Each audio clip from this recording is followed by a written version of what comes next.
सटतेला एकादशी। सटतेला एकादशी क्या है? सटतेला जिसके नाम से ही प्रतीत होता है कि 6 प्रकार से तिल, यानी इस दिन 6 प्रकार से तिल का उपयोग करना चाहिए, प्रयोग करना चाहिए। जैसे पहले तो जब स्नान करें मकर संक्रांति के दिन तो अपने जल में तिल डालकर स्नान करें।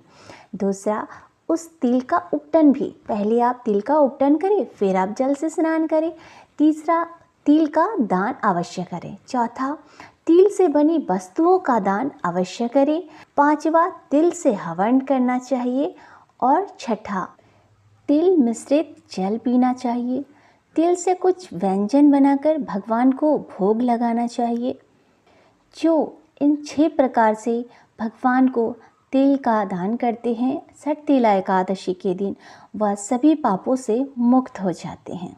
सटतेला एकादशी के दिन सबसे ज़्यादा अगर फल मिलता है तो भगवान के नाम का दान करने का। कम से कम 14 लोगों को आप श्री शिवाय नमस्तुभ्यं, राधे राधे, जय श्री कृष्णा, हर हर महादेव, जय माता दी, इन सब नामों का दान अवश्य करें। इस बार मकर संक्रांति को पड़ रही है एकादशी और जिसका नाम है सटतेला एकादशी। सटतेला एकादशी की व्रत कथा को श्रवण अवश्य करना चाहिए। कहते हैं जो भी एकादशी का व्रत करते हैं उन्हें इस व्रत कथा को अवश्य सुनना चाहिए, और जो एकादशी का व्रत नहीं भी करते हैं अगर वह भी एकादशी के व्रत कथा को सुनते हैं तो उन्हें भी एकादशी का व्रत करने का पुण्य फल प्राप्त होता है। तो सटतेला एकादशी की व्रत कथा को आइए हम सब श्रवण करते हैं। एक ब्राह्मणी थी जो कि हमेशा एकादशी का व्रत करती थी। वह एकादशी का व्रत बहुत ही मन से करती थी, कठोर व्रत और उपवास रखती थी, परंतु उसने कभी भी अपने जीवन में दान नहीं किया, न अन्न का दान किया न जल का दान किया।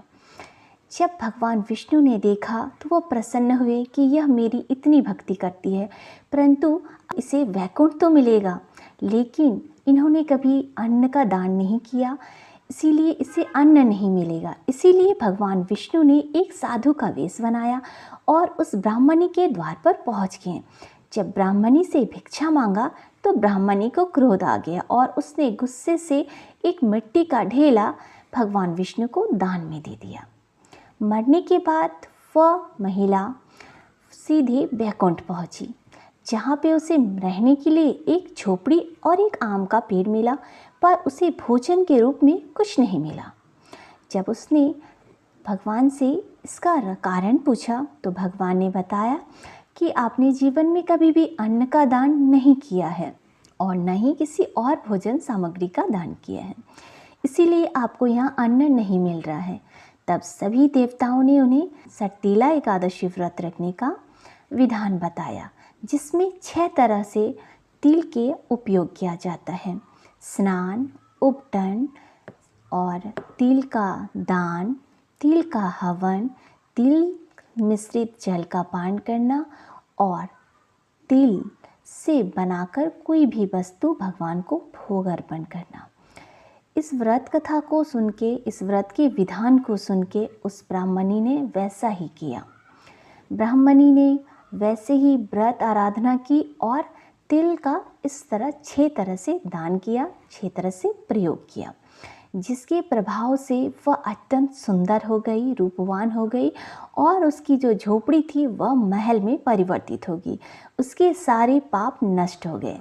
कहते हैं कि जो सटतेला एकादशी के इस व्रत कथा को सुनते हैं उसके सारे पाप नष्ट हो जाते हैं और उसके जीवन में सदैव धन्य धान्य परिपूर्ण रहता है। उसके जीवन से गरीबी हमेशा दूर रहती है, जीवन में उसके कोई भी कष्ट नहीं रहता है। इसीलिए सटतेला एकादशी के दिन इस व्रत कथा का श्रवण अवश्य करें। वीडियो अच्छी लगी हो तो अधिक से अधिक शेयर कीजिएगा ताकि सभी इस पावन कथा को श्रवण कर सके और अपने जीवन में सुखपूर्वक आनंदपूर्वक रह सकें। इस दिन अधिक से अधिक भगवान का भजन कीर्तन करना चाहिए, भगवान का नाम संकीर्तन करना चाहिए। राधे राधे, जय श्री कृष्णा, ओम नमो भगवते वासुदेवाय, या आपको जो भी मंत्र प्रिय है आप उस मंत्र का अधिक से अधिक जाप करें, अधिक से अधिक नाम दान करें, जिससे कि आप पर भी भगवान की कृपा दृष्टि सदैव बनी रहे। चैनल को सब्सक्राइब जरूर कीजिएगा, क्योंकि मैं हमेशा आपके लिए ऐसी ही पौराणिक कथाएं जिनके श्रवण मात्र से आपके सभी पापों का नाश होता है, ऐसी आसान उपाय जिनको करने से आपके जीवन के सारे दुख कष्ट का अंत होता है, लाती रहती हूँ। श्री शिवाय नमस्ते। जय श्री कृष्णा।